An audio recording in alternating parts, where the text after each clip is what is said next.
Hi hello welcome to post 360. నేను మీ మురళీ రాపల్లి.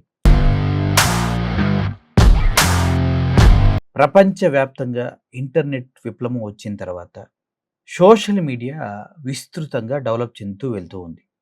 ఈ క్రమంలో ప్రపంచవ్యాప్తంగా జరిగే ప్రతి ఒక్క విషయాన్ని క్షణాల్లో మన చేతిలో ఉన్న మొబైల్‌లో వచ్చేస్తూ ఉన్నాయి. తద్వారా ప్రపంచం పరిగెడుతుంది. ప్రపంచంతో పాటు మన జీవితాలు కూడా పరిగెడుతున్నాయి.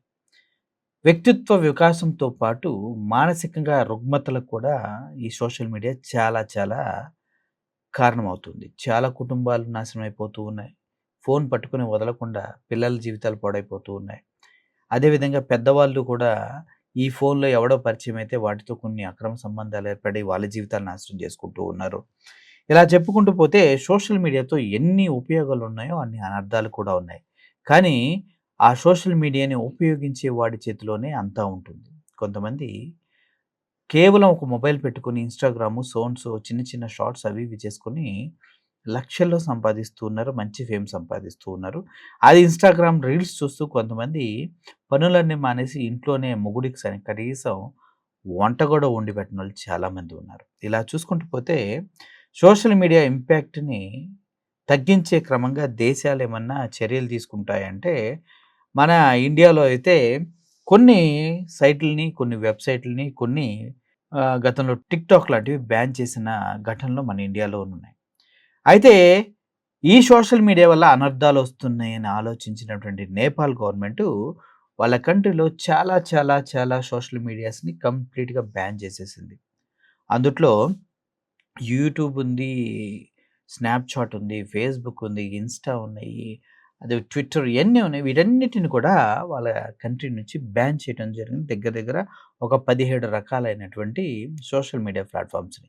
ఎందుకు అంటే ఇవి చూస్తూ ప్రజలు సోమరిపోతులవుతూ ఉన్నారనేది ఒకటి.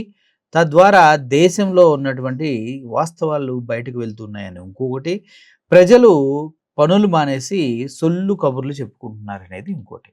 ఈ క్రమంలోనే ఈ సోషల్ మీడియా పైన నేపాల్ గవర్నమెంటు పూర్తి స్థాయిలో నియంత్రణ అనేది చేపట్టింది. గతంలో మనం చూసుకున్నట్లయితే టిక్‌టాక్ అనేది చాలా ప్రభంజనంగా వెళ్తున్న టైంలో ఆ టిక్‌టాక్ ఫౌండర్ ఎవరైతే ఉన్నారో ఆయన మాట్లాడిన మాటలు ఇండియన్‌లో ఉన్నటువంటి చాలామంది మనోభావాలు దెబ్బతీసే విధంగా ఉన్నాయన్నారు. అదేంటంటే ఇండియాలో ఉన్న వాళ్ళంతా ఫూల్స్. వాళ్ళు టిక్‌టాక్ చూస్తూ వాళ్ళ జీవితాల్ని మర్చిపోతున్నారంటూ ఆయన మాట్లాడాడు. అది వాస్తవమే అయినప్పటికీ దాన్ని మనం తీసుకోలేకపోయాం. కానీ ఆ తర్వాత ఏదో కారణాల వల్ల ఆ టిక్‌టాక్‌ని బ్యాన్ చేయటం జరిగింది. అన్నిటికన్నా ముఖ్యం ఏంటంటే సోషల్ మీడియా అనర్థాలకు కారణం ఏంటంటే మనం యూజ్ చేసే విధానం తప్పించి సోషల్ మీడియాలో ఏం లేదు. ఎవడు ఏ కంటెంట్ కావాలంటే ఆ కంటెంట్ చూడే ఫ్రీడమ్ మాత్రమే ఉంది. ఇలా బ్యాన్ చేసుకుంటూ పోతే మన ఇండియా మొత్తం ఇయన్నీ బ్యాన్ చేస్తే అన్ని దేశాల స్టాక్ మార్కెట్‌లు కుప్పకూలిపోతాయి ఇండియాలో అయితే.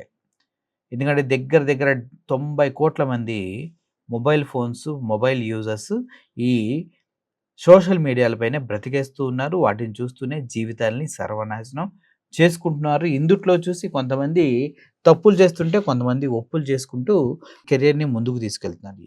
సో, మొత్తానికి ఇంటర్నెట్ సర్వీస్ ప్రొవైడర్స్ అందరికీ అల్టిమేటం ఇచ్చేసింది నేపాల్ గవర్నమెంట్.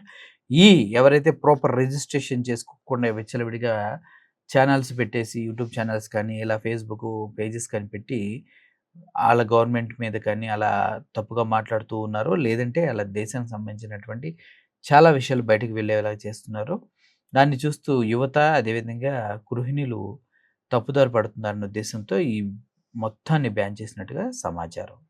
మన ఇండియాలో జరిగితే ఎలా ఉంటదంటారు? బావుంటది కదా! అంతా జెంట్స్ అక్కడ ఎవరైతే ఈ వీడియో చూస్తున్నారో పీడ విరగడైపోయిద్దనుకుంటున్నారు కదా!